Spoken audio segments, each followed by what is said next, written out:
Good afternoon.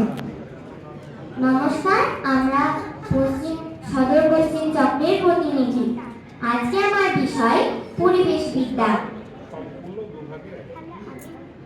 প্রথমে আমরা জানব ধান চাষ পদ্ধতি ও ধান চাষে আধুনিক প্রযুক্তির ব্যবহার।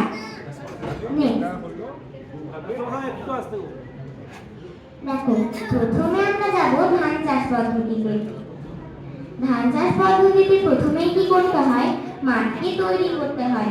মানে মাটি পরিষ্কার করার পর মাঠের মাটিটাকে লাঙল দিয়ে বা এখনকার অনেক আধুনিক পদ্ধতি দিয়ে আলগা করতে হয়। নেক্সট, এবার আমরা জেনে নেব বীজ বপন। মাঠ তৈরি করার পর আমরা মাঠে বীজ ছড়িয়ে দেব। মানে বীজ ছড়িয়ে দেবো, সেই বীজ থেকে চারা গাছ বেরোবে। সেই চারা গাছটাকে আমরা তুলে আবার সারিবদ্ধভাবে রোপণ করব। এটা ঠিক 20 থেকে 30 দিনের মধ্যেই আমরা রোপণ করব। নেক্সট, এবার আমরা যাব সেচে। ধান চাষ করতে পর্যাপ্ত পরিমাণে জলের প্রয়োজন হয়। এটাও জেনে রাখি, ধান চাষ করতে 100 থেকে 200 সেমি বৃষ্টিপাতের বা জলের প্রয়োজন হয়। এ সম্বন্ধে একটু পরেই আমরা আরো কিছু জেনে নেব।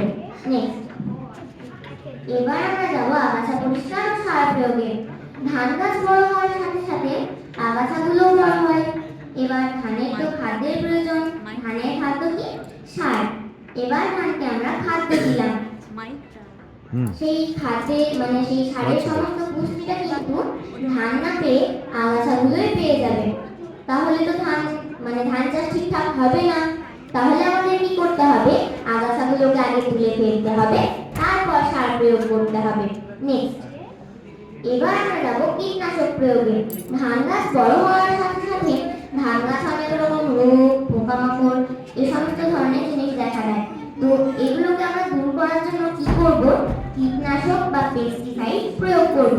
এর ফলে ধানের যে রোগ বা পোকামাকড় সেগুলো চলে যাবে। নেক্সট, এবার আমরা যাব ধান কাটা ও সংগ্রহে। যদি আমরা বর্ষাকালে ধান পুঁতি তাহলে ঠিক অগ্রহায়ণ মাসে আমরা ধানগুলোকে কেটে নেব। তো এই নতুন ধান দিয়ে আমরা আমাদের নবান্ন উৎসব পালন করব।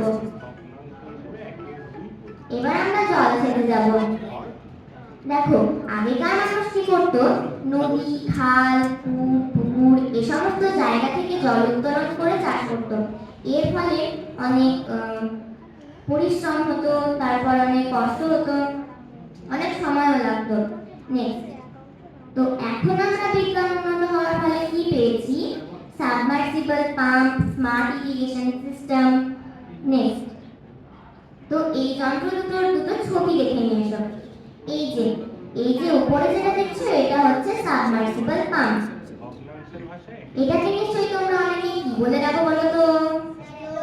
ভেরি গুড, ঠিক বলেছ। আর নিচে যেটা দেখছো এটা হচ্ছে স্মার্ট ইরিগেশন সিস্টেম।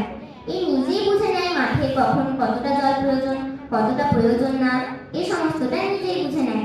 নেক্সট, এবার দেখো আমরা জানবো কৃষি যন্ত্রপাতি ব্যবহারে বৈপ্লবিক পরিবর্তন। দেখো, প্রথমে মানুষ কি পেয়েছে, মানুষে টানা লাঙল। নেক্সট, তারপর পেয়েছে পশুতে টানা লাঙল। নেক্সট, তারপর পেয়েছে ট্রাক্টর। নেক্সট পেয়েছে পাওয়ার টিলার। নেক্সট পেয়েছে হারভেস্টার। নেক্সট পেয়েছে থ্রেশার মেশিন। তো এই যন্ত্রগুলোর যে আমরা নাম জানলাম, তাহলে কিছু ছবি দেখে নিয়ে এসো। এইটা দেখছো, এটা হচ্ছে মানুষে টানা লাঙল। এটাও মানুষে টানা লাঙল, তবে এটা নিশ্চয়ই তোমরা অনেকে দেখে থাকবে নিজেদের বইয়ে। নেক্সট, যেটা দেখছো এটা হচ্ছে পশুতে টানা লাঙল। এটাও পশুতে টানা লাঙল, তবে ওটা টানছে গরুতে, এটা টানছে মহিষে। এটা হচ্ছে ট্রাক্টর। নেক্সট, এটাও ট্রাক্টর, তবে এটা যে ছবি একটা ট্রাক্টর যে কাজ করছে।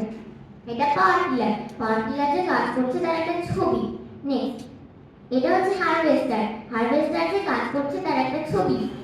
এটা হচ্ছে থ্রেশার মেশিন। থ্রেশার মেশিন যে কাজ করছে তার একটা ছবি। তো এই যন্ত্রগুলোর কিছু ভিডিও দেখে নি চলো। এটা দেখো কত সুন্দরভাবে মাটিটাকে আলগা করতে করতে নিয়ে যাচ্ছে, কত সোজা হয়ে গেছে ধান চাষ।